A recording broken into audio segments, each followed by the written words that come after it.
Two. Good morning, everyone, and welcome to our special lecture and Rolf Diamant. Rolf is an adjunct professor of historic preservation at University of Vermont and former superintendent of 4 national parks, including Marsh Billings Rockefeller National Historical Park in Woodstock, Vermont. He's a landscape architect, graduate of UC Berkeley, and a recipient of a Loeb Fellowship for Advanced Environmental Studies at Harvard University. A 37-year employee of the National Park Service, Diamant is co-editor and a contributing author of A Thinking Person's Guide to America's National Parks. His essays have appeared in Envisioning Gateway, Designing the 21st Century National Park, The Conservation of Cultural Landscapes, and Reconstructing Conservation, Finding Common Ground. His most recent book was published in 2022, and it's called Olmsted and Yosemite, Civil War, Abolition, and the National Park Idea. You can get Rolf's books either at the Yankee Bookshop in Woodstock, Vermont, or the Norwich Bookstore. I suggested he bring them here today, but it's better that you support our local bookstores, please. I got to know Rolf through the National Park Service because I live in Woodstock. And so this is a real pleasure for me. And I forgot to tell you what my name is. My name is Pam Allen, and I do special events here at Osher. There were 30 people registered for this morning in person.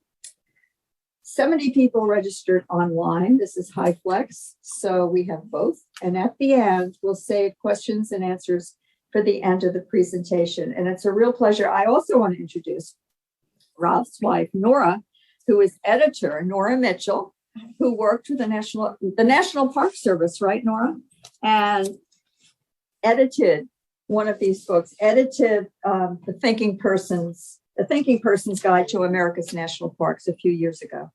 So please welcome Rolf and enjoy the show. He's wonderful. This is a wonderful presentation. And also you were at Vermont Humanities Council for many, many years. So he's a man of all trades. Please welcome Rolf.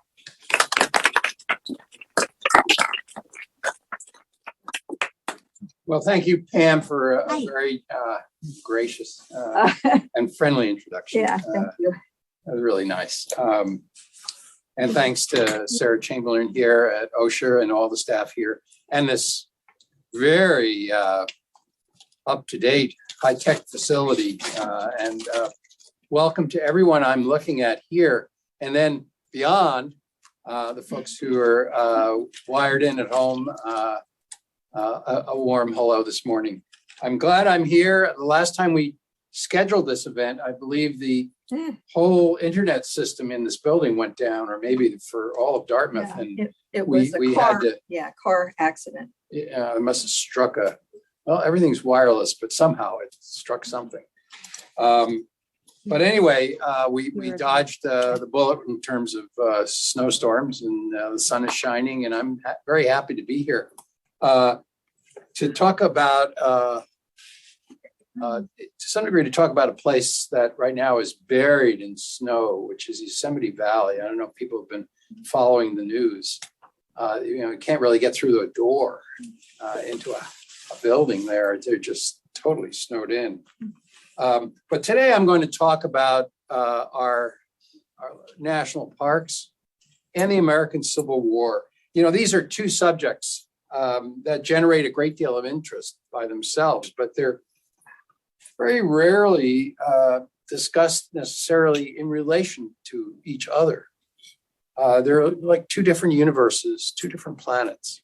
In fact, they're very closely related. And this is why, in part, my co-author on this book, Ethan Carr, and I wrote Olmsted and Yosemite, Civil War, Abolition, and the National Park Idea. Ethan and I actually had been working for the National Park Service years ago, and we first ran across Frederick Law Olmsted's 1865 Yosemite Report. I don't even know how we found it. I think we each ran across it about 20 years ago. And it's an extraordinary document. And it provided both the context and the meaning of America's national parks. And we were really astounded when we found it that it had largely been ignored through history by the National Park Service. It was basically kind of just pushed aside. And in its place, the national parks clung to a widely discredited and acontextual, that means a narrative without context about the origins of the park. In other words, they preferred largely a fictional story. And I'll go into this and discuss why this occurred. But it took us a while because we wanted to write about the origins of national parks and this report. A few years ago, we got commissioned by the Frederick Law Olmsted National Historical Site, which is a wonderful place in Brookline, Massachusetts, a national park unit, to do a study that finally gave us the opportunity to research this whole subject in much greater depth. And then we took some of our research and Ethan and I went and wrote a book. And this is the book that I'll be talking about today. We think Olmsted and Yosemite is a very timely reinterpretation of the origins of the national park idea. Where did this idea for national parks come from? I mean, we call it America's greatest idea, America's best idea. At least Ken Burns entitled his series using that description. But we thought that the national park idea, by looking at it, that we could also discover just how important the Civil War and abolition, the abolition of slavery in the United States, was central to creating new institutions of government that, in fact, eventually included our national park system. Now, our book, everybody needs some inspiration, and our inspiration, our muse, if you will, was this woman, Sarah Blake Shaw, a social reformer and abolitionist, and whose words we discovered in our research. She had written some letters, would serve it basically as an epigram, or sort of a kind of a motto, if you will, for our book and our thesis. In 1861, just immediately after the Civil War began, she wrote a letter to the landscape architect Frederick Law Olmsted, and I'll talk about him in a moment or two. And in her letter, she wrote, "If we can remake the government, abolish slavery, and get Central Park well underway, we shall have done a work worthy of the 19th century." So she was thinking big. And she also said we ought to be willing to suffer for it. In other words, we should sacrifice for it. This was important enough, we should sacrifice for it. And her suffering, this suffering was not a rhetorical flourish. She suffered greatly indeed. 2 years after she wrote this very letter, her 25-year-old son, Robert Gould Shaw, who commanded the 54th Massachusetts Regiment, and some of you are nodding because there's a great relief of the 54th at St. Gaudens National Historic Site. This was the first Black regiment recruited into the Federal Army, in the United States Army. He died in 1863 alongside more than 100 Black soldiers attacking Fort Wagner, which was just outside of Charleston Harbor. But Shaw, and this quote is interesting to us because Shaw was looking beyond just military victory. She was looking beyond the battlefield to what the post-war future would be and how it would be worth the cost, that it would justify the terrible war that was unfolding, in fact, before her very eyes at that moment. And in her letter, she framed the conflict as an opportunity to reinvent the nation and to replace a political system that, in fact, long sanctioned human slavery. Her vision was also associated with the creation of a great public park, Central Park in this case. An achievement representative, in fact, of the kind of civic progress that she wished for the entire nation. Indeed, it was during this period, which could arguably be called the most transformative and traumatic in the history of this country, that the idea of having large public parks, that in fact gained a foothold in America.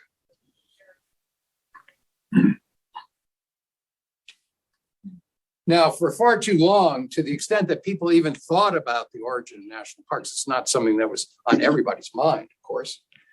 It was generally accepted that the national park idea was somehow hatched around a campfire. Well, it's parks. And this particular campfire, it was credited to, occurred in 1870. This is about 7 or 8 years after the Civil War, that this campfire, in fact, was lit by a group of explorers on the Yellowstone Plateau. And they sat down and they came up with the idea of national parks. What an image. It was a Disney image, if you will, for a country at that point that was brought up on Disney images. And that, in fact, was the official National Park Service story for many, many decades. So all came from this campfire. The only problem with this is that there's no historical evidence that this campfire conversation, in fact, ever took place. It was alleged that it took place 35 years after it was supposedly happened. So there was no one, probably very few people alive that could even confirm it. And certainly by the mid part of the 20th century, the Park Service's own historians, the actual official historian for Yellowstone National Park, debunked the whole story and wrote a memo to his superiors. And he complained in this memo he sent up the channel that we are an agency of literal truth, not propaganda. Well, he got back from a very senior National Park Service official very quickly. He got back a memo in return, which basically said, it's a good story and we're going to stick with it. Even to this day, it is still accepted wisdom in the National Park Service that somehow it all started with a piece of legislation for Yosemite National Park, that Yellowstone National Park, and that it just sprung forth from an act of Congress in 1872. Eureka. They just saw the light and did it. Interestingly enough, when this first campfire story had finally been dethroned or debunked, a second story, campfire story, was right there to take its place.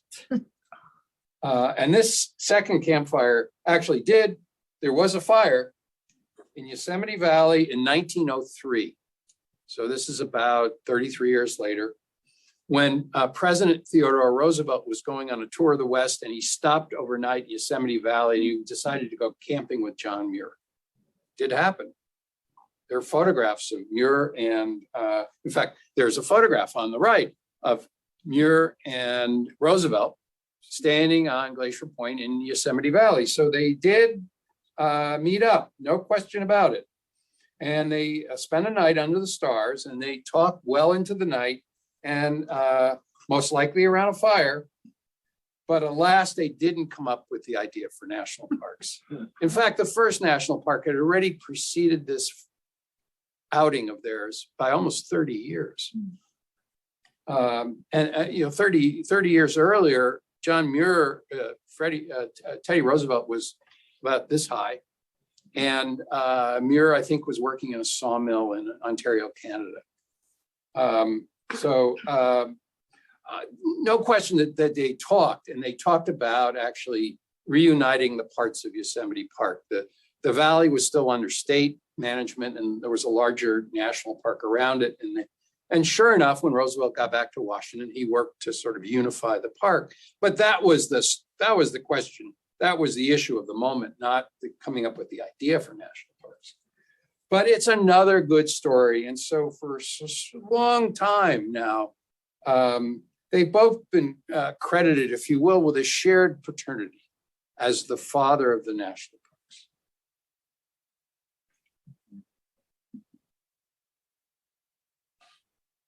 Now, there are two big omissions with this narrative. The first being is a complete omission of indigenous people. Early writers who describe places that became national parks like Yosemite or Yellowstone, and then describe them as untrammeled wild nature, were in fact willfully erasing countless generations of human occupation.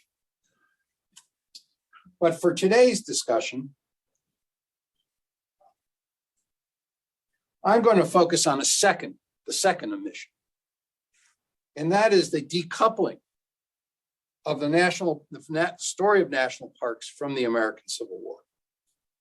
And in particular, the role emancipation played in profoundly changing the government and the nation.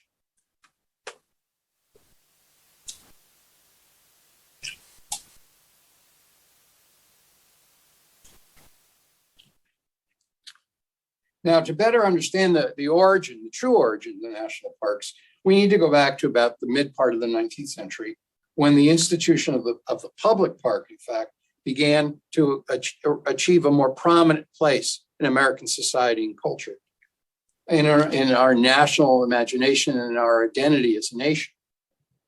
And it was indeed this broader idea of public parks that was the source of the national park idea, not vice versa, in the first place. Because what we're really talking about here is not necessarily just the national park idea. It was the idea of big public parks in the United States. And the best known of these, of course, was the Great Central Park in New York City. Frederick Law Olmsted was the co-designer of Central Park. He's best known as the landscape architect associated with the park. And he also, however, had at the time, a reputation as a vocal and persistent opponent of slavery in the United States. Before the Civil War, Olmsted traveled throughout the South. He spent years traveling throughout the South as a special traveling correspondent for what is now called the New York Times. And he was to report from his journeys about the nature of Southern society. This was before the Civil War. It was still a slave-based society, economy. And in his dispatches home, he reminded his readers that it was the duty of every man in the world to oppose slavery, to weaken it, and to, in fact, destroy it. In Olmsted's opinion, in fact, there was no greater obstacle to national progress than slavery. He shared these views in 3 books he wrote on his travels through the South. Now, just so we remember, this was a time when a South Carolina senator named James Hammond infamously declared on the floor of the US Senate that cotton is king. Some of you may have heard that expression. And that the absolute economic power of cotton would bring the whole world to our feet. And if slavery's economic power in the United States was not enough, violence would be used even on the floor of the United States Senate. And I think I have a little image on the very bottom here of South Carolina Representative Preston Brooks attacking Senator Charles Sumner from Massachusetts. He almost killed Sumner on the floor of the Senate. Before the Civil War, pro-slavery politicians in Washington were content with a relatively weak central government. Its limited responsibilities would include delivering the US mail, protecting settlers on the frontier, and in fact, also pursuing fugitive slaves, because that was federal law at the time before the war. So what does any of this have to do with national parks?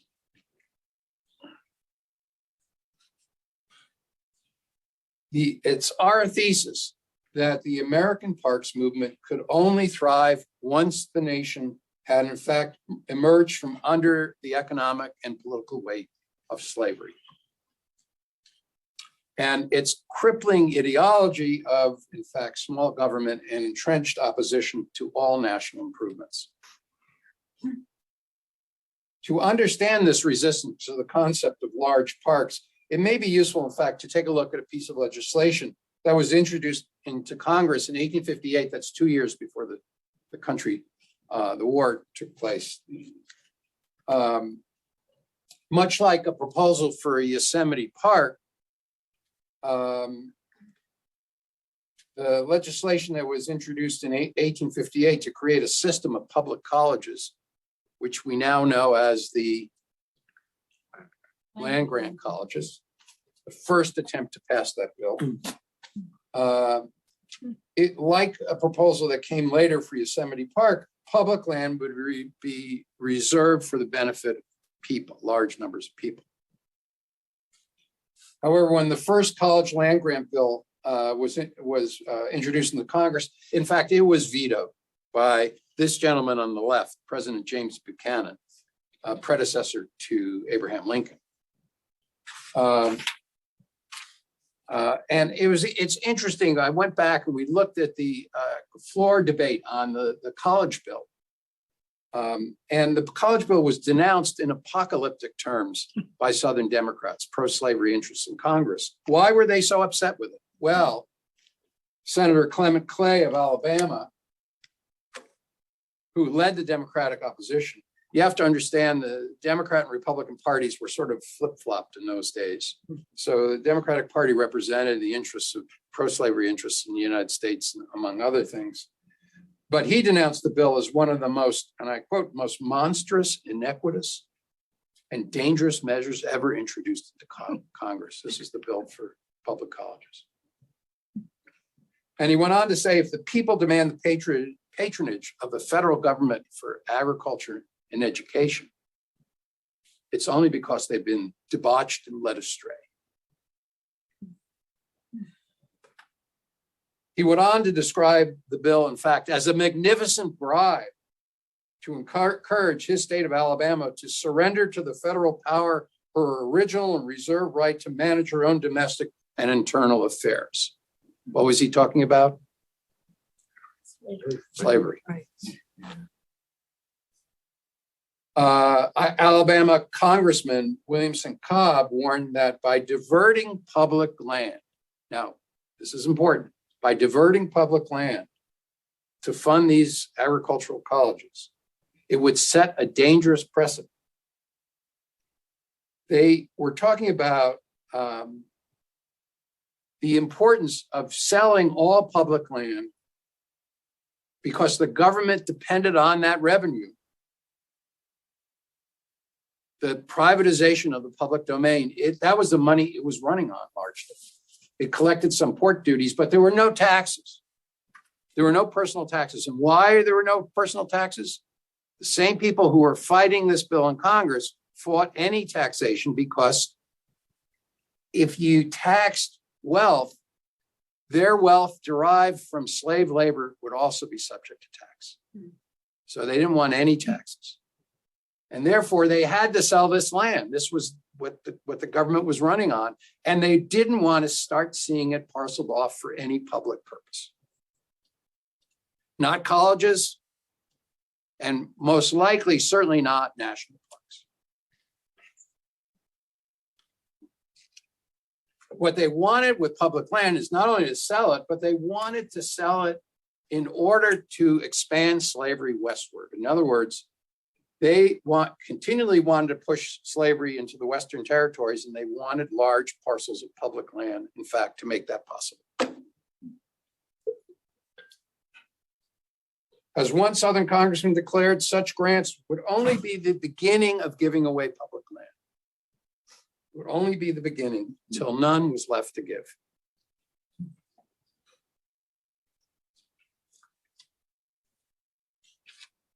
So where do we end up here? So in our book, we make the case that had legislation, that the legislation that created the Yosemite Park that we know today been introduced just a handful of years earlier in that same Congress prior to the Civil War, what would have happened?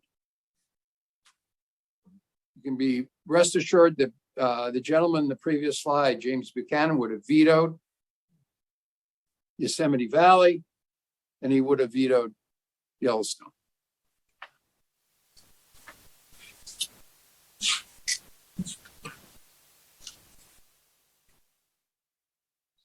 Now, the very same year this debate was occurring in Congress, what was happening in New York City? Well, they were creating the largest public park in the history of the United States, Central Park. And that creation, the one that Frederick Law Olmsted was called upon to design for the city, was the greatest public park in the largest city of the Republic. And both the College Bill and the creation of Central Park were, in fact, defiant acts. They were defiant acts, challenging a very weak national government, central government, constrained by the demands of slavery. And when Frederick Law Olmsted, in fact, called it, I think I have it down here, a democratic development of the highest importance. When Central Park first opened in 1858, it was described in the magazine Atlantic Monthly as the most striking evidence yet of the sovereignty of the people in the history of free institutions. Central Park was a huge success. I mean, it just, people flooded it even before the construction was finished. They were in the midst of construction, and there were tens of thousands, hundreds of thousands of people skating on the lower pond. But this was a symbolic, just as Sarah Shaw pointed out, Central Park was symbolic of the kind of civic improvements that were being blocked at that moment. Now, the title of Olmsted's best-known book on slavery in the South, called The Cotton Kingdom, which of course is an ironic reference to Senator Hammond's speech, it contained a very interesting map. And I'm going to digress for a minute, and I'm going to point this out. This is the title page of Olmsted's book, but he has this map. And what this map, it's very hard to see, but it's looking at drawing from census data, and it's looking at the South county by county and looking at the density of enslaved population. The Census Bureau was more than happy, the southern states were more than happy always to be counted in the census. They wanted every slave counted in the census. Why? Because of the US Constitution said that 3/5 of all enslaved people counted for a seat in Congress. So they would get, they'd be represented by the white population and 3/5 of enslaved population. So they wanted, they loved the census data. But what's very interesting is this map was then taken by the Census Department Bureau and something called the US Coastal Survey, which was a federal agency that mapped the coastline of the United States. But they created a map, a much more detailed, technically advanced map using shading to show density, percentage of population. But it was the first time there was ever really a global look at where slavery was entrenched in the United States. And you can see in the Mississippi River Valley, along the coast of South Carolina and Georgia, these were places with some of the densest population of enslaved people. Now, why was this important? Well, certainly there was a point in the Civil War where Abraham Lincoln used this map. Once they started recruiting Black soldiers into the United States Army, knowing where to go for recruitment was very important. So this became strategically an important document for him to have, and he had it close by. And how do we know that? Well, there's a painting by Francis Bicknell Carpenter of Lincoln announcing the draft of his preliminary Emancipation Proclamation to his cabinet. There they all assembled. And what do we see in the lower right-hand corner of that painting? A map. The very map. You know it has to be important if it gets into the official portrait. But what was happening once the war began was that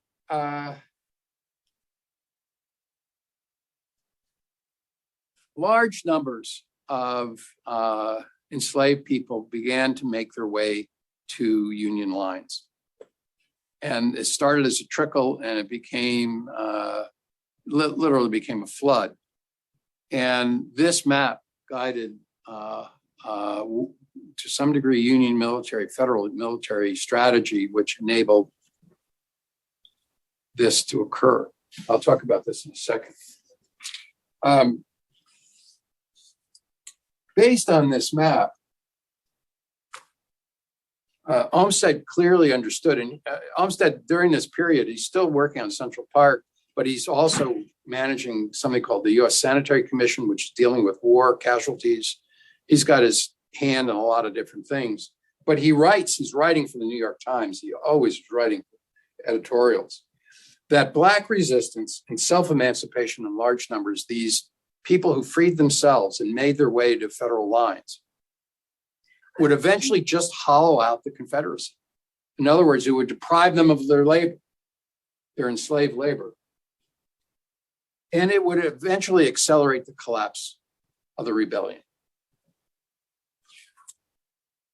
And this movement also did what? It placed enormous pressure on Abraham Lincoln and his administration and Congress to finally codify the Emancipation Proclamation.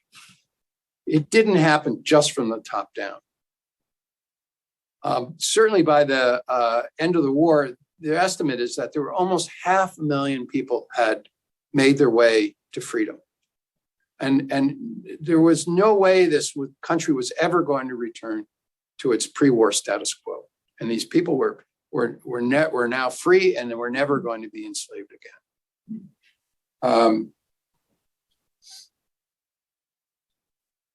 There's a quote here, and I'll just briefly mention it. There were people even in the rebellion who recognized the power of this transformation. And General Kirby Smith of the Confederate Army wrote, our plantations are being made his recruiting stations.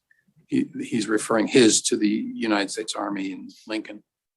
Every sound Black male left for the enemy becomes a soldier who we will have to fight afterwards. He is actually advocating where enslaved people were near the front, that they would be withdrawn to the interior, so they were out of range of Union lines, federal lines. But he realized that this was the death knell of the Confederacy.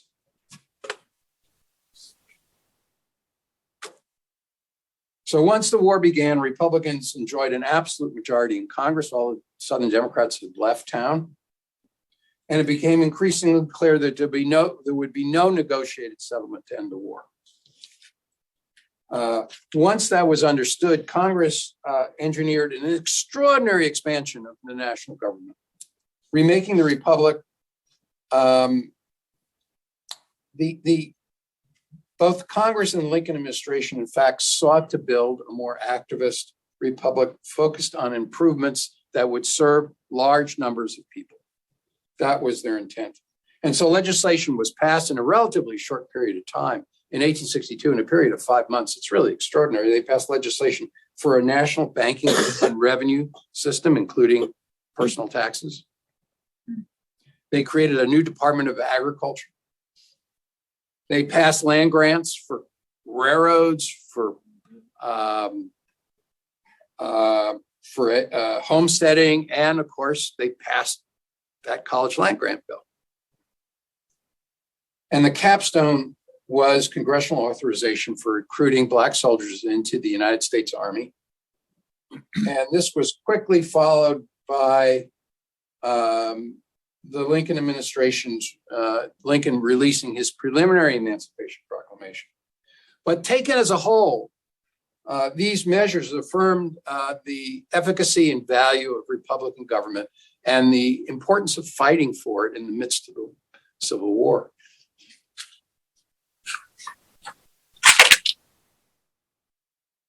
Now, it wasn't lost on people like Frederick Douglass, who understood the obvious implications of what was going on. And he wrote, "Once let a black man get upon his person the brass letters US." He predicted, let him get an eagle on his button, a musket on his shoulder, bullets in his pocket, and there's no power on earth that can deny that he has earned the right to be a citizen. Now, that's true today in the United States Army. If you're not a citizen, you still can enlist in the United States Army, but it's sort of anticipated that that is a gateway to citizenship.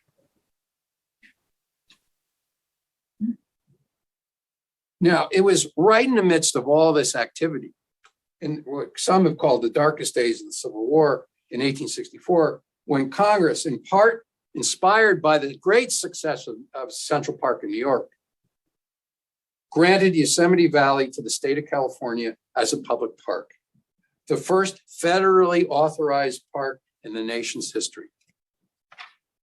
In the words of Frederick Law Olmsted, who was fortuitously called upon to prepare a report on the future of this newly created park, it was a trust for the whole nation. Both in New York, the nation's largest city, and in Yosemite Valley in the remote mountains of the Sierra Nevada, the public park, in fact, began to emerge as a new institution of the United States and its Republican form of government. And the Yosemite Act, the act that created this park, was yet another land grant, very much like the Colleges Act. It was a modest, but as we know, eventually consequential action that was part of the larger groundswell of Republican legislation, some of which I mentioned. Now, for many years, historians have said, oh, it came about, we don't understand why it came about. It's a great mystery. It's an anomaly. Why would Congress, in the midst of a terrible civil war, take time out to look at something like a park in the Sierra Nevada mountains of California? They couldn't comprehend why they would do this. We argue, Ethan and I, that it was not apart from anything else they were doing. It was part of the program. And even Abraham Lincoln believed if the rebellion could interfere with the continuity and functioning of constitutional government in the United States, if the insurrection could stop that from occurring, it might fairly claim, and these are Lincoln's words, it might fairly claim to have already conquered and ruined us. In other words, we had to chew gum and talk at the same time. And that was the purpose, that the government had to go on. The republic had to go on, even with the war. And Lincoln certainly proved this by running in a re-election in 1864 in the midst of the war. And so the Yosemite Act was a component of this program of political reform that fundamentally changed the nature of government in the United States into a nation without enslaved people, that preserved the republic and allowed it, in fact, to assume a better form. In other words, the country had to come out of this great conflict better than it had going into it. In other words, the nation had to come out, the sacrifice had to be worth it. It had to come out of the war better than it went into the war. Now, it was a republic that was still deeply flawed, no question about it. The subjugation of Native Americans never abated while the war was going on.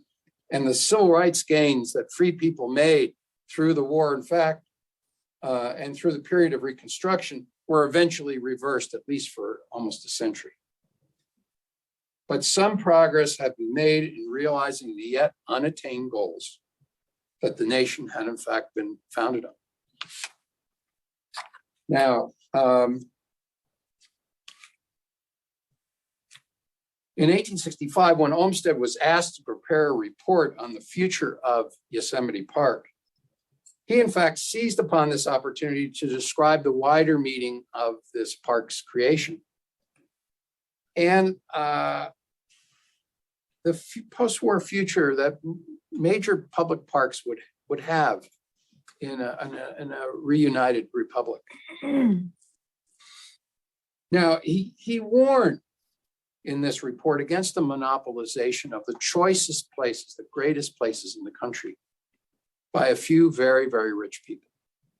He was worried that this would occur without parks, great parks.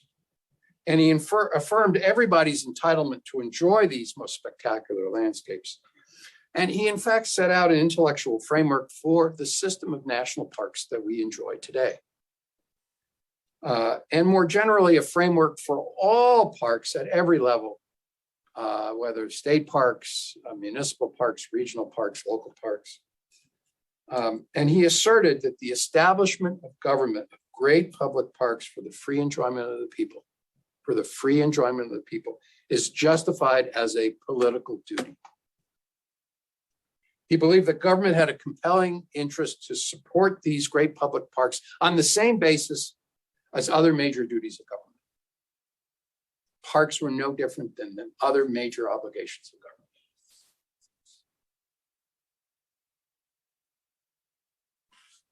Now, the Yosemite Act drew some inspiration from New York Central Park, as I mentioned earlier, because the purposes of both parks, though they're vastly different places, the purposes had something in common. They were serving a broad audience of the American public. That was the intent. They shared that. But of course, none of this was preordained.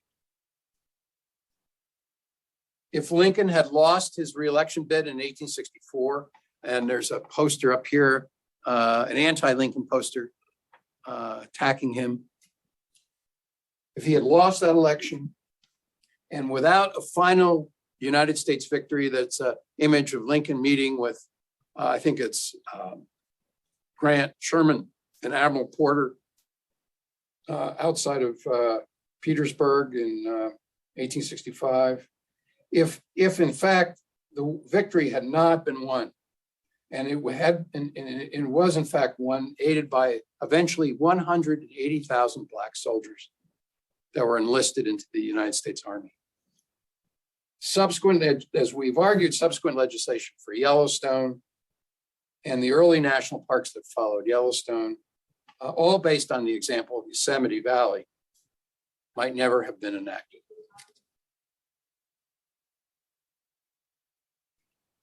We have also completely decoupled our national parks from the era of Reconstruction that followed the war. And we wanted to make the point that the war was fought largely to reaffirm the legitimacy of national sovereignty.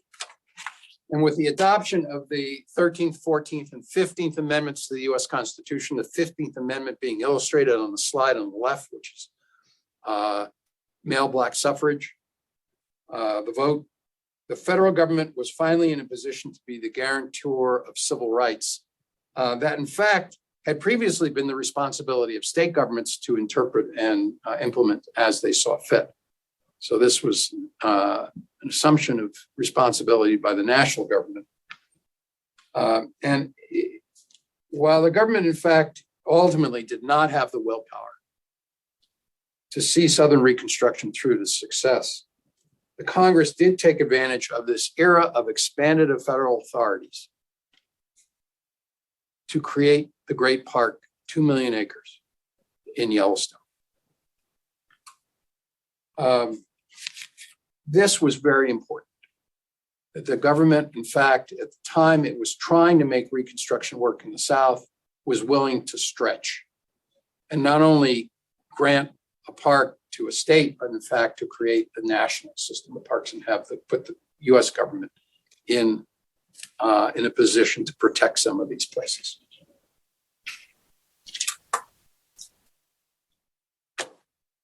So why has all this history I've been giving you, and you've been very patient, thank you. It's a lot of information. Why was this overlooked with these early narratives that the National Park Service used to tell? Well, I'm just going to go very quickly through this, but it's the basic argument, basic reason for this is that it was uncomfortable history. When some of you may be aware, but the national parks started to be created with, Yosemite, Yellowstone, and other parks that followed. But the agency that manages the National Park Service today, the National Parks today, the National Park Service, the Bureau, the organization I used to work for, that didn't come along until 1916, right, just before the U.S. entered World War I. And that was a very difficult period in the United States for a bunch of reasons, but it was the height of what was called white reconciliation. In other words, people were forgetting the reasons the war was fought, and it was just being defined by what was called, popularly called today, the lost cause narrative, that this was just a disagreement among family members. It was the war between the brothers. That's how it was described. War between the states. It was a falling out. Now they were going to make up, and they made up at places like the Gettysburg Peace Jubilee in 1913 because people were still alive from the war. But it also was a total rewriting of history, which in fact began to glamorize the suppression of Black rights in the South at the end of Reconstruction, including the rise of the Ku Klux Klan. And the Birth of the Nation, this is a movie poster for the Birth of a Nation. That movie, which glorified the rise of the Ku Klux Klan, was shown in the White House and in the halls of Congress. This was a dark period for civil rights. Very difficult time. And it not only glamorized the Old South, and we know this because we all saw the movies. Gone with the Wind in 1939, classic glamorization of the old stereotypes of the South, and it glorified the leaders of the Confederacy up until where we are today, where some of those statues are beginning to come down. But it was also the height of Jim Crow legislation and the reversing of hard-fought civil rights gains from the period of Reconstruction. This was precisely the time momentum was growing to create a Bureau of National Parks. So what did the national parks want to do? They wanted to run away from any association from the Civil War and get as far away as they could get. It was not popular. So it's not surprising. And one last thing. The agency was pragmatic, but it also believed in this stuff. It began to segregate the first national parks in the South. Some of you may not be aware, but parks like Shenandoah had separate facilities for Blacks and whites. And this repeated itself throughout the South. And even the dedication of the Lincoln Memorial in Washington in 1922, I think, had separate seating. It was segregated.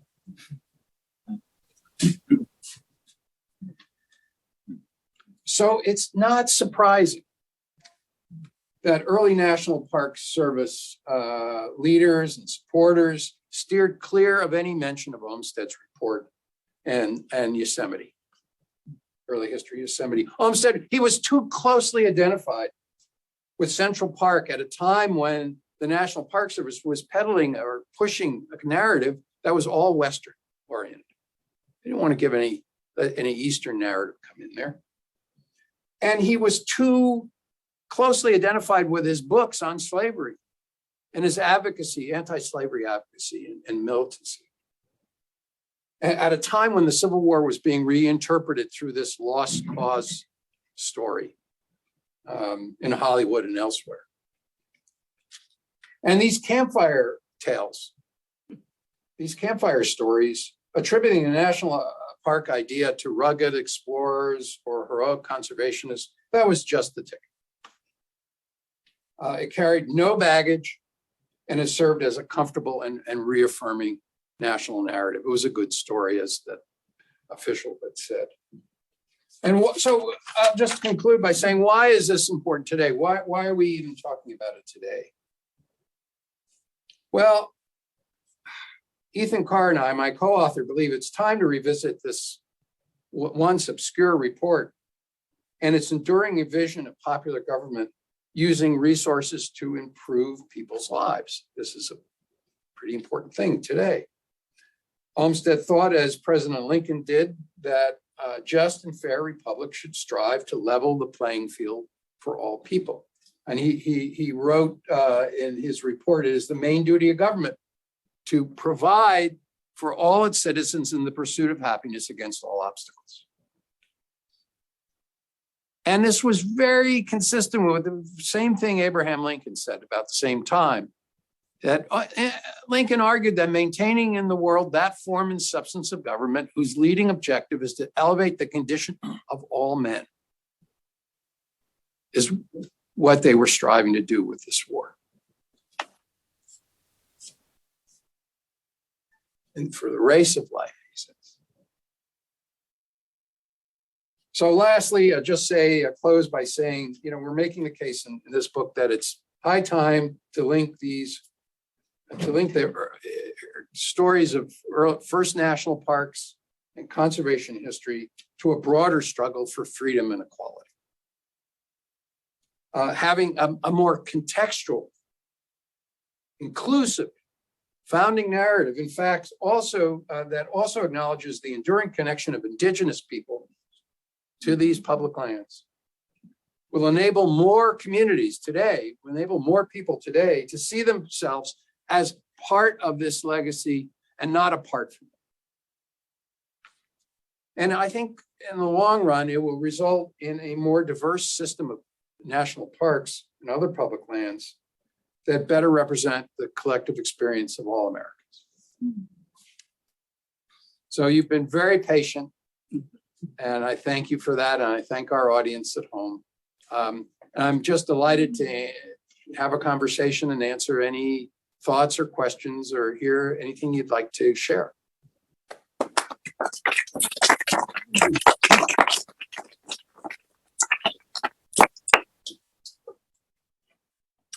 Yes. You mentioned Olmsted appointment by a newspaper to go down south and look into this issue of slavery.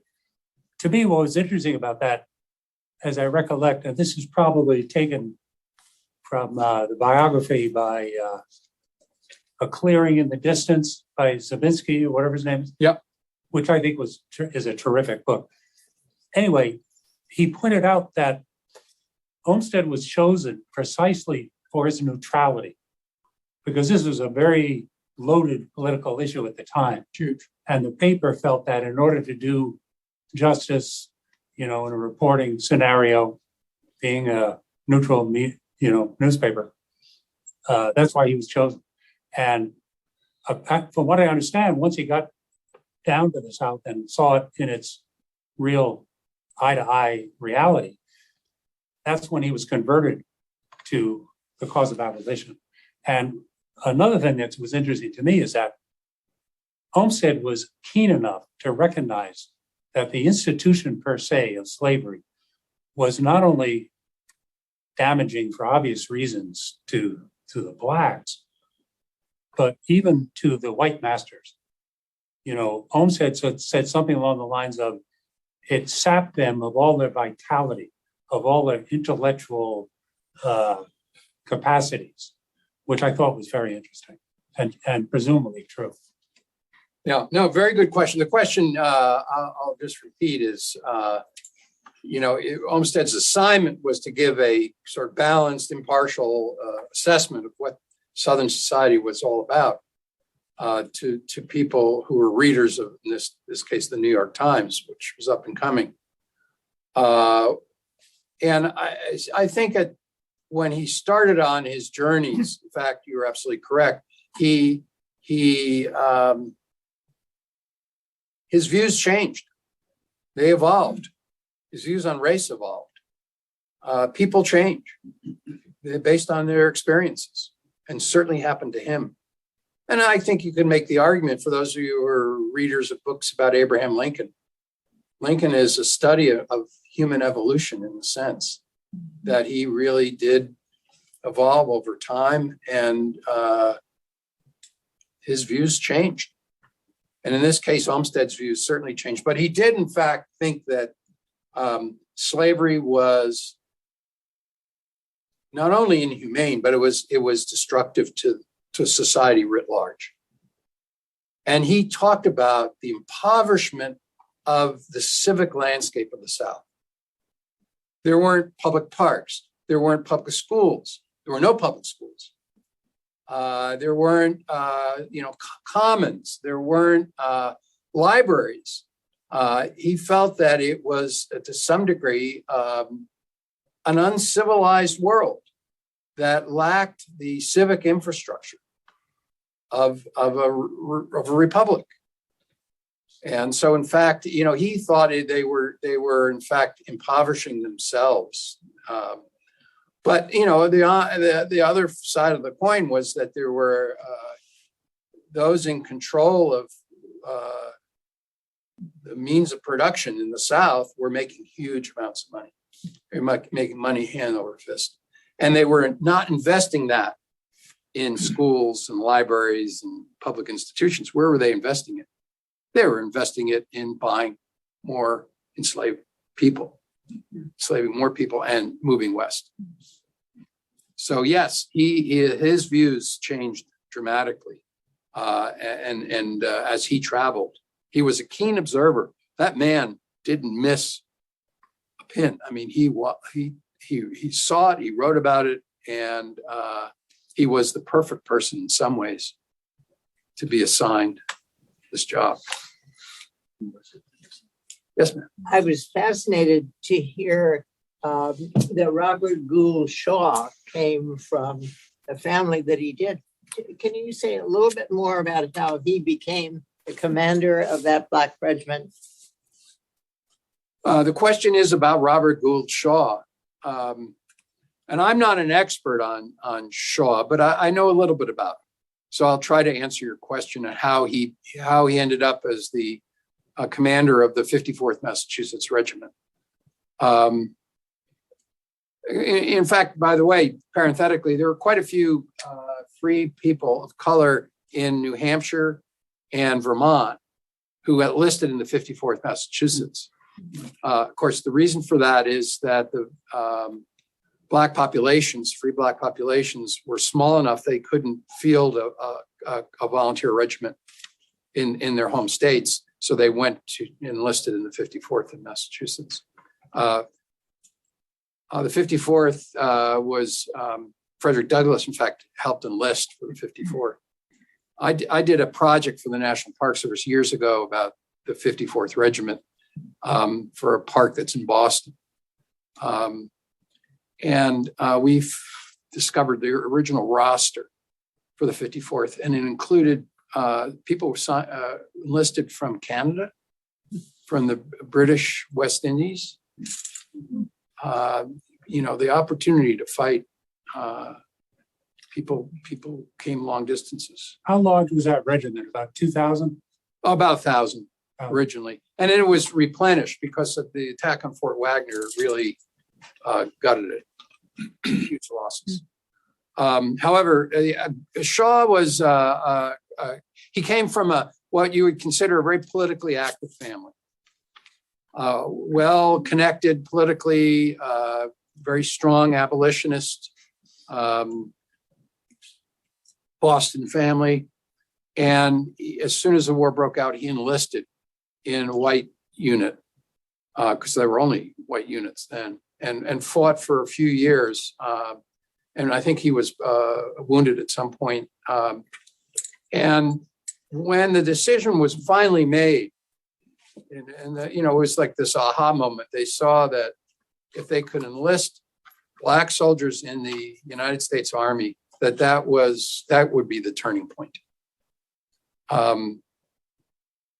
Not only, as I said before, it would deprive the South of its labor force, but those very same laborers, if you will, no longer enslaved, would return, this time wearing the uniform of the United States Army. That was huge. So they recruited Shaw. He didn't initially want to go. He didn't initially volunteer to serve as an officer. at the 54th. His mother I was gonna say the worked power of on a it. woman. Yes. His mother, convinced him that it was his patriotic duty because this was a critical moment and it had to be a success.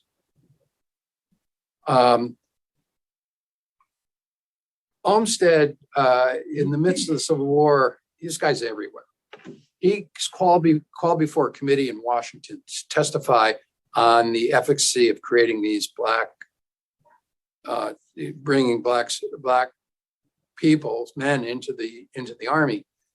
And he says in his testimony, it's in my book, he says, you got to give them the right equipment. You got to arm them like you arm white soldiers. You got to pay them like you pay white soldiers. You can't be subjected to petty humiliations and discrimination. You got to treat them with respect. And of course, what happened was on all those counts, the government fell short. And it took 2 years, I think, to finally bring their pay up to the same as white soldiers.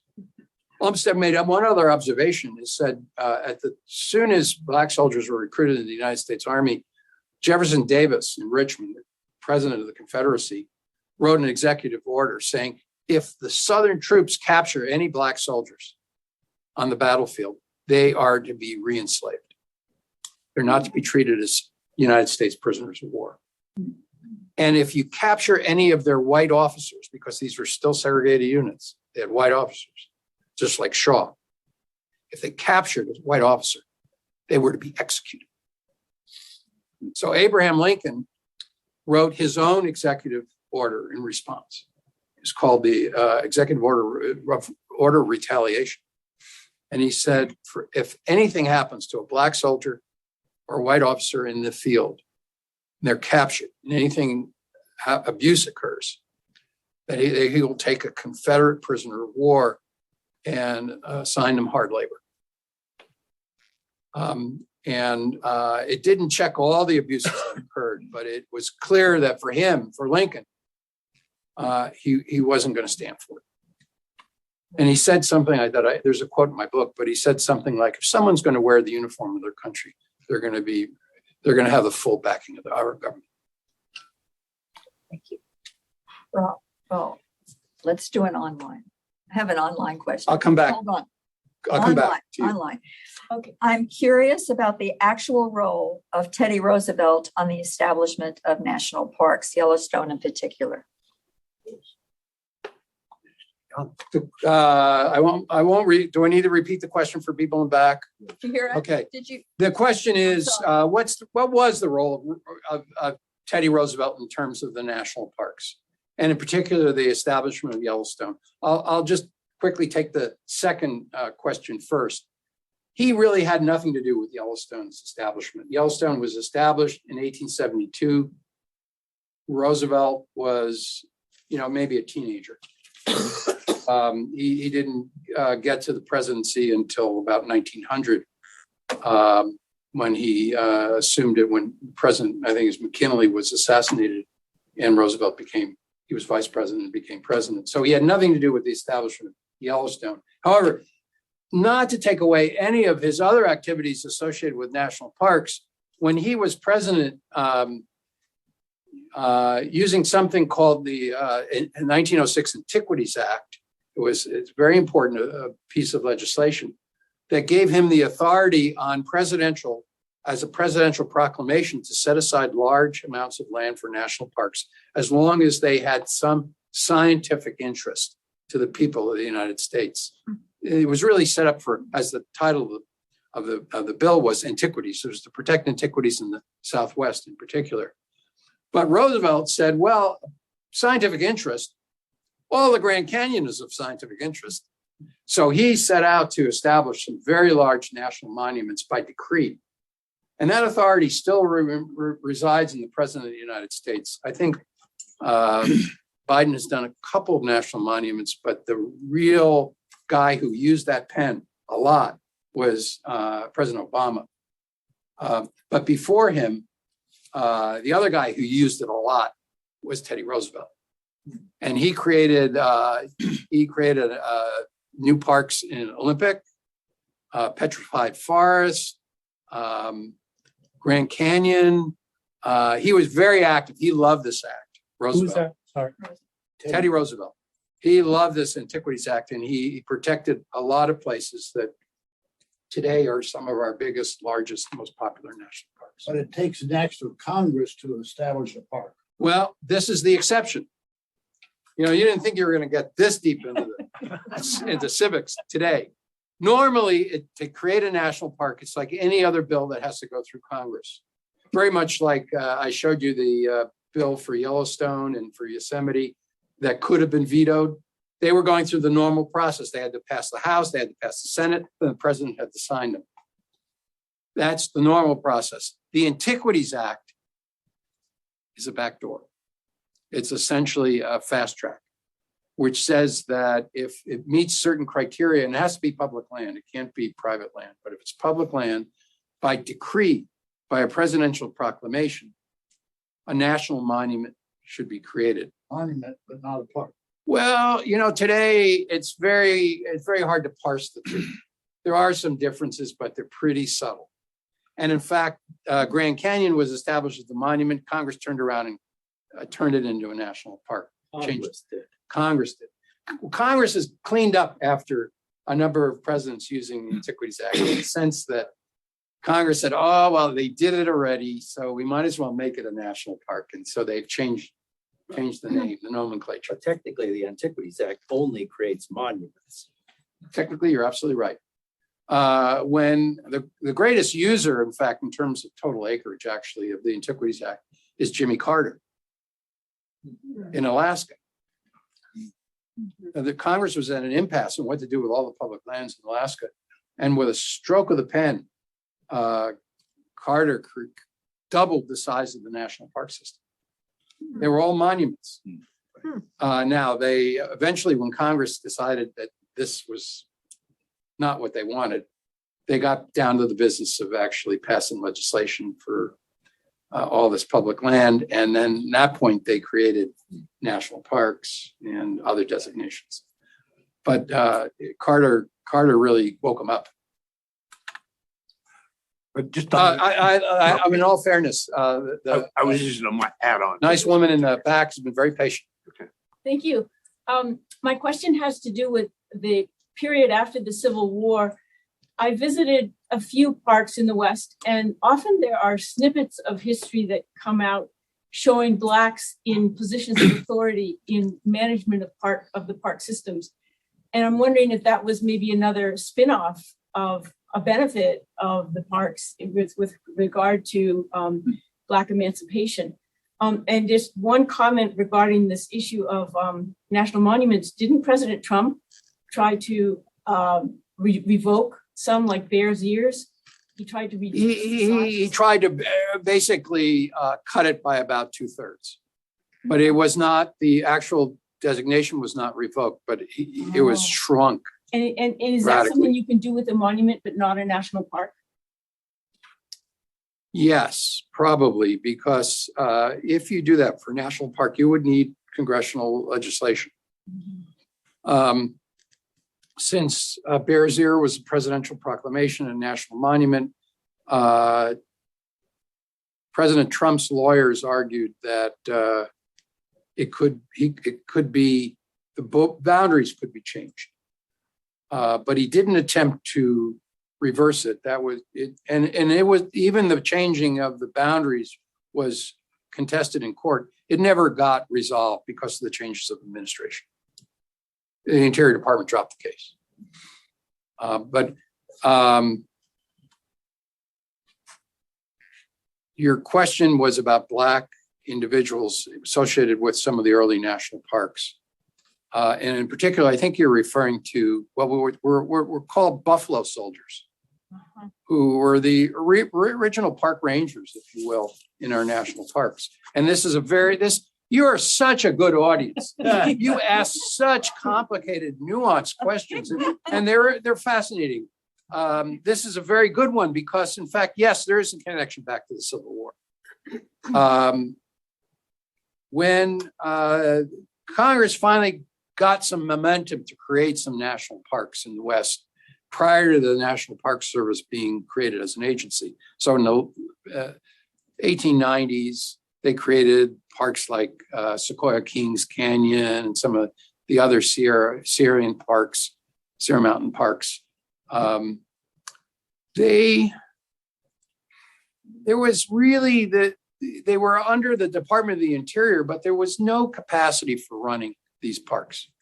And particularly when Yellowstone was created, Yellowstone had all these thermal features and all this wildlife, and no one to essentially take care of it. And so tourists started coming in, and they would wreck the thermal features. They would wreck these delicate pools, and of course, they probably got boiled alive in the process. But anyway, this was a real problem, is that they had these national parks, and it was like, the Wild West. They had some token management, but they didn't have the capacity really to enforce park rules. So who was in the United States, the greater United States government, who had funding, manpower, and organization? The United States Army. And so they called upon the United States Army to function as a surrogate National Park Service. And they did that for about 30 years, until 1916. And so the Army sent troops into all these parks. And that at that time, some of the units that were available for this park duty in national parks were Black units, cavalry units. And they were known as the Buffalo Soldiers by Native Americans. And they were in Yosemite, they were in Kings Canyon, Sequoia. So they were, in effect, the first park rangers. And they brought some sense of order and protection for these very vulnerable features. It's like a couple of years ago, they shut the government down and the Park Service was shut down. And I think there's stories of people going into, Nora, help me here, Joshua Tree Park. And the park was closed, but there's no way to keep people away from it. And they went in and they cut down Joshua trees and made bonfires out of the old Joshua trees. I mean, people are crazy. Sometimes they're, behave irrationally. You have rules for a reason. And so anyway, you're absolutely right. In a lot of these parks today, they tell the story of these African-American soldiers who were so key to protecting the resources. And the link to the Civil War is that they would not be in the United States Cavalry if it had not been for those United States colored troops, those early, those 180,000 men who fought for the United States during the war. They were the successors, if you will. Now, somebody up front had a question. Yes, sir. But this is actually different. I was going to make the same comment that the person in back did about the Bears Ear National Monument and the things, how they changed between Obama and Trump. But I also had the question, and you probably explained it, but what was the difference between the Yosemite Act and the Yellowstone Act, or the act that created Yellowstone National Park? We say Yellowstone is the first national park as opposed to Yosemite. Yeah, this could be a bit subtle, but it's an important point. And the question is, if someone says, what's the first national park? The knee-jerk reaction is Yellowstone. Well, as I said in my talk, Yosemite was the first federally authorized park ever. And it's federally authorized because it's both houses of Congress, it's federal land, both houses of Congress pass it. President Lincoln signs it in June of 1864. So, but they decided to give it in trust to the state of California to manage. And it was given in trust. In other words, I can't take care of it right now, but I'm going to give it to you and you're going to take care of it on my behalf. So that's what happened. Now, it's sort of,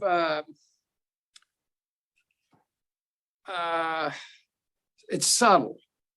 Now, when they came to Yellowstone, it was in the midst of reconstruction and they were feeling a lot more confident about just managing it by the government. So they called it a national park. But in effect, I would argue that Congress got the ball rolling with Yosemite. And who eventually, and of course, that land eventually became part of managed by the National Park Service anyway in 30 years' time, 40 years' time. But so it's a very, it's very nuanced. Really, the ball got rolling with Yosemite.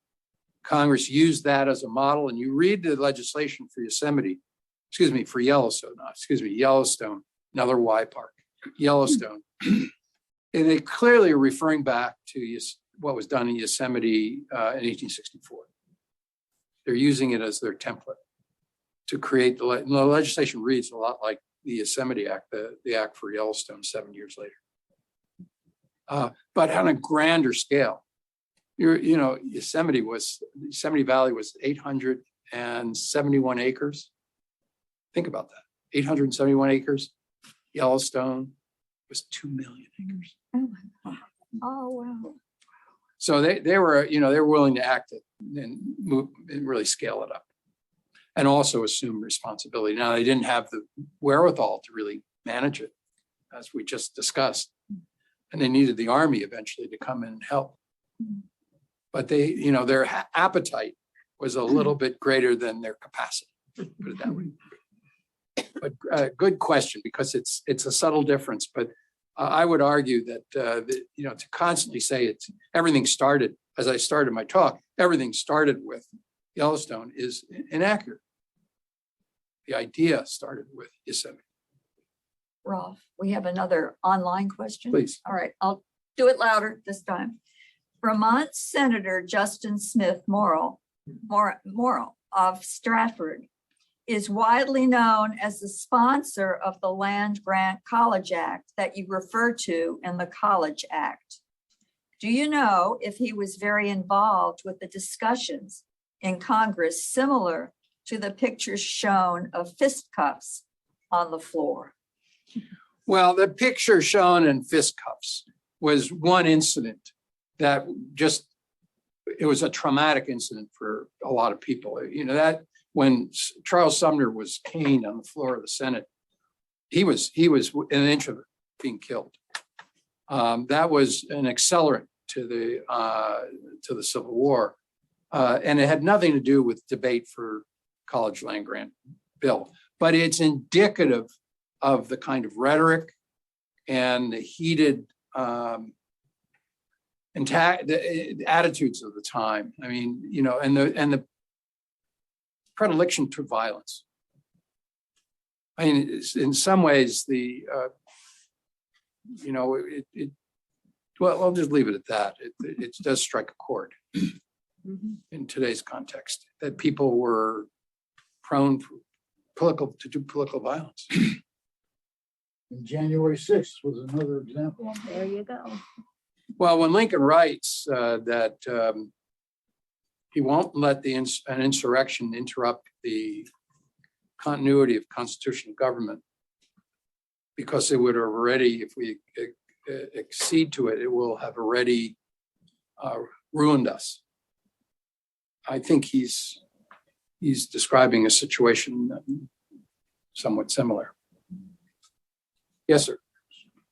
I'm asking this question from the point of view of someone who's taught environmental history and national park history for many years. Your lecture absolutely blows me away. It's fabulous. It's a wonderful argument.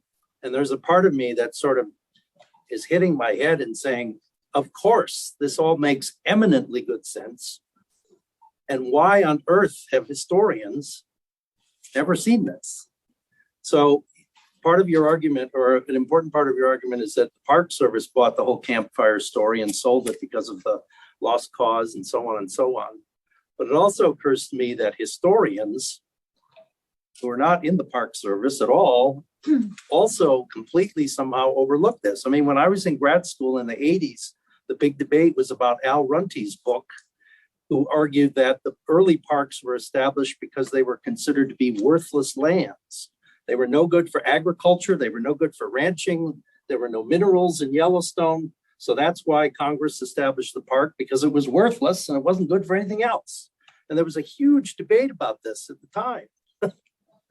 So my question really is twofold. A, why do you think historians ignored the story you're telling? And B, it must have been the case that you and Ethan were shocked to sort of discover the way that generations, I mean, even Dick Sellers in a book that a lot of us think is one of the best books that's ever written about the history of the parks, he doesn't get into what you're saying here. He doesn't link the Civil War and abolition with the parks.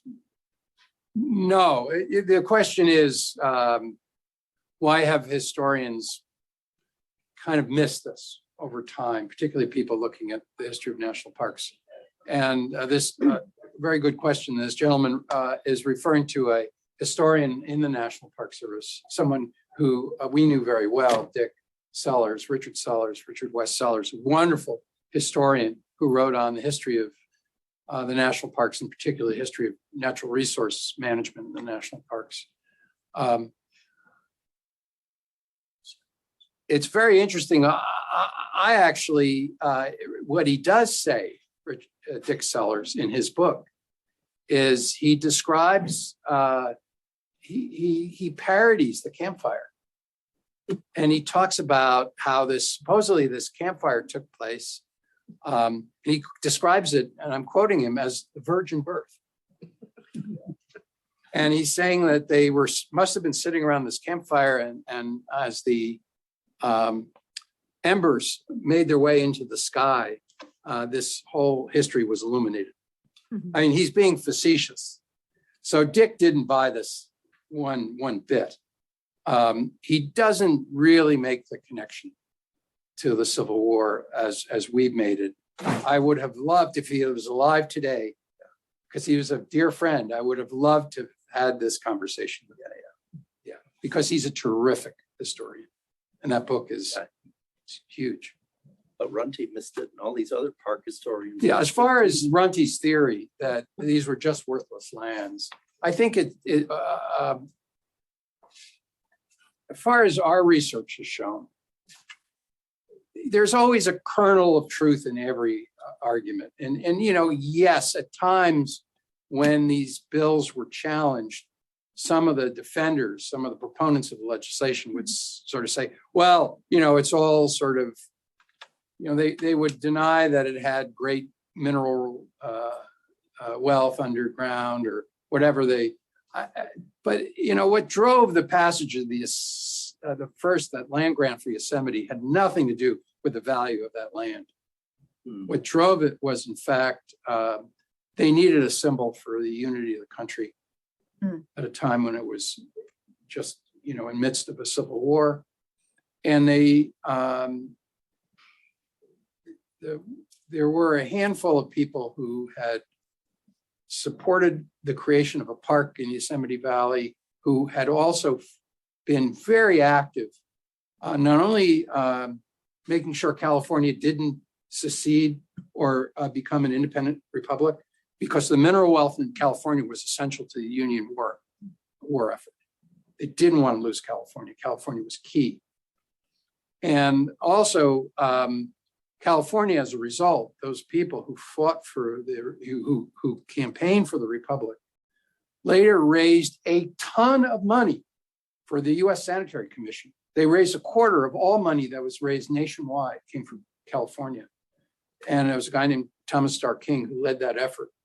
It was vast sum of money for Union hospitals, for United States medical relief, Army relief.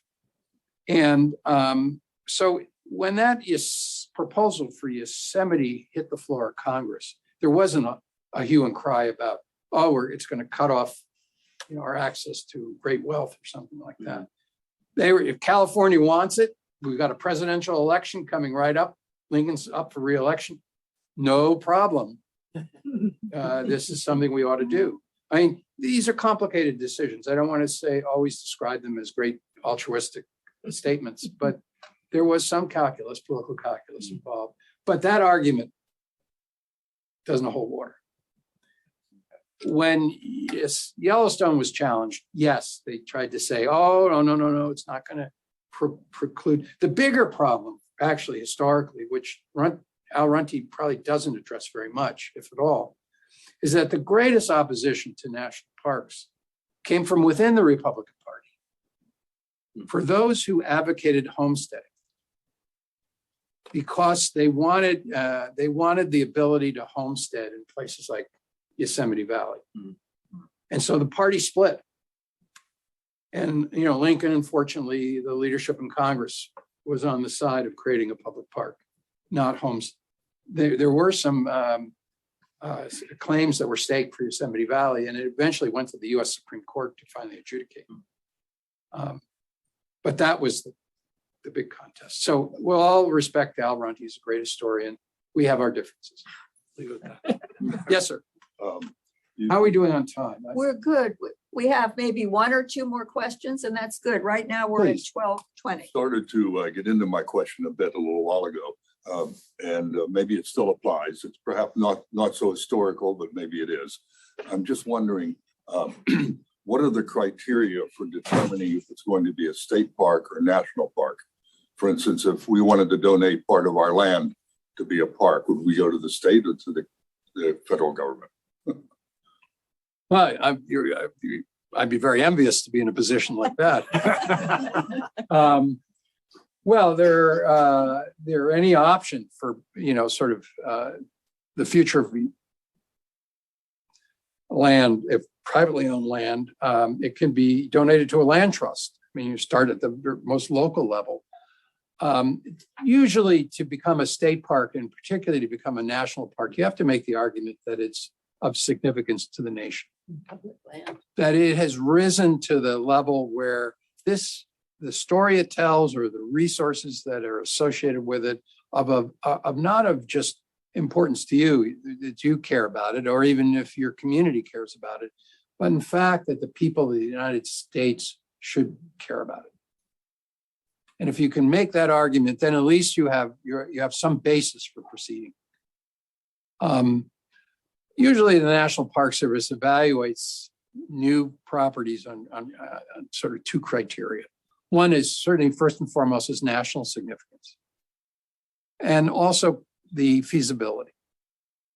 I mean, is there enough of it to make, to have some integrity as a park? How big is the project? How expensive is it? Other factors. But first and foremost, you have to show that, in fact, it is of value to the people of the United States. It is of that level. We have something you may all be familiar, many of you, something called National Register. You can have your house, your own home on the National Register. It could be of local value. It could be of state value. In some cases, it could be of national value. There is a very elite number of those places that then can be put on something called the list of national landmarks, national historic landmarks, or natural landmarks. That is like the top sliver. And these are places that are the best of the best of the best. And they get a special brass plaque. And some of them do get turned into parks, but a lot of them are privately owned still today. I'm trying to think of one nearby. I think Rockingham Meeting House is a National Historic Landmark. If you cross over the border into Vermont, there's also Shelburne Farms, the coach or the big house there. There are very few, but it's the same winnowing out occurs with parks. They have to prove national significance first and foremost. Great. Does that help? Sure, yeah. I'll know where to go now. Okay. Yes, sir.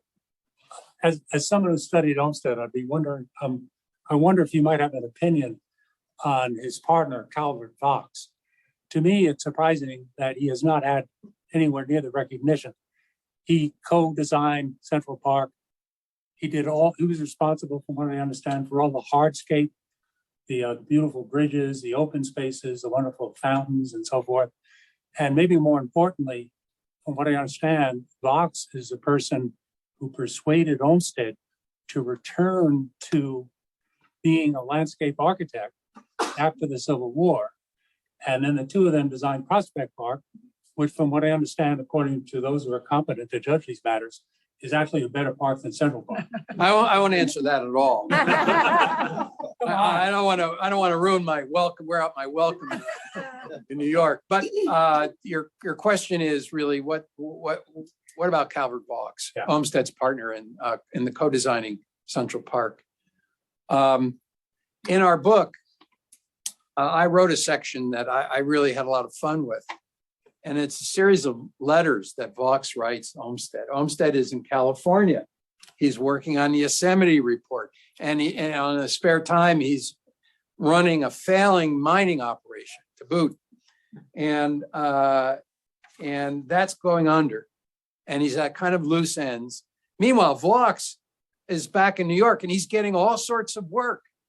And Olmsted had sort of treated Central Park as kind of a one-off, like a one-hit wonder. He had one top 100, and then he decided to end his singing career. He got on to other things.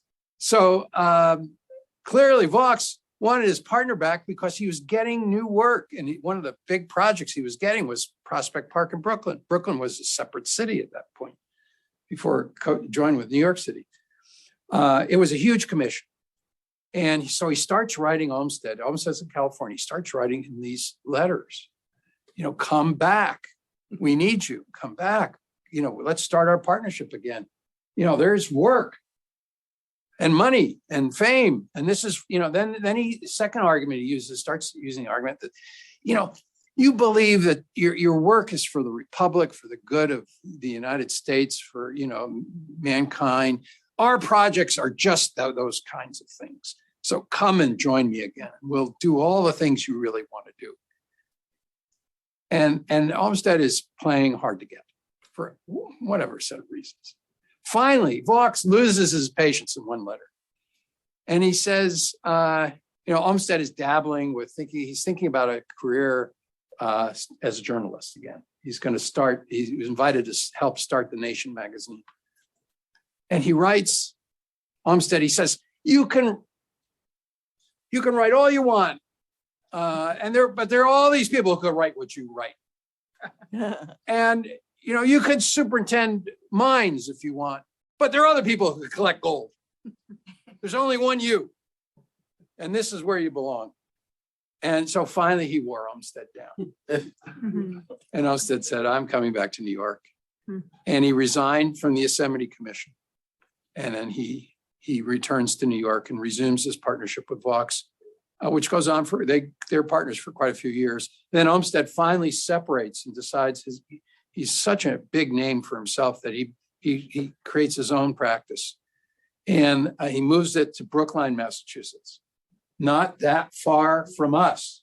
So if you have ever not been there, I urge you to, next time you do any kind of outing to the city of Boston, my fair city, if you go to Boston, right outside, literally in Brookline, a suburb of Boston, is the Frederick Law Olmsted National Historic Site, which is the Olmsted's original office that was mothballed. And I mean it was mothballed. So it's never been changed from the late 19th century. It's like going back in time. It's an extraordinary place. So I urge you to do that. Superintendent. There's one. I will just say that I've given talks to many, many audiences, never with such terrific questions. And not once, because I always get asked this question. There's one question I was not asked, which I'm not particularly fond which is what's your favorite Thank national? you. So credit to you. I want to thank you for your graciousness is coming here and doing this lecture. I mean, it was superlative. And thank you for coming and supporting the special lectures. And next month, we have two. We have on April 24th, Miranda Thomas Shackleton, who will be doing Hunting the Scroll on her pottery. And then on April the 26th, Irving Lubiner, My Mother on the Holocaust Brought to Light. So two special lectures, look for it. And thanks again. And please go to the Yankee Bookshop or the Norwich Bookstore and buy Rolf's book. Thank you.